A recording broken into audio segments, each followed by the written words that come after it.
Imelda Parawan and Mr. Damaso Gomez. And to award the bouquet, Miss Josie Adelia Francisco. To hand in the trophy, Miss Joby Ranay. And to be crowned by Mr. and Mrs. Paul Clarkson. To hand in the certificate of appreciation as Mr. Dion Jacinto.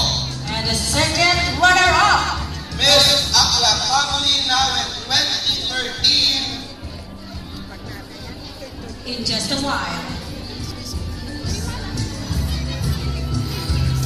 Sino ang bet nyo? Aba, natutulog ang mga supporters. Anong number? Ikaw yun! Number 8 daw. Ano? Sagot? Number? Ay, ang bot. Number? 8 pa rin. Okay, abangan nyo next year yung number 8. Okay, ayan na. Medyo nakikisa na ang ating mga adjudicator. Okay ba kayo dyan?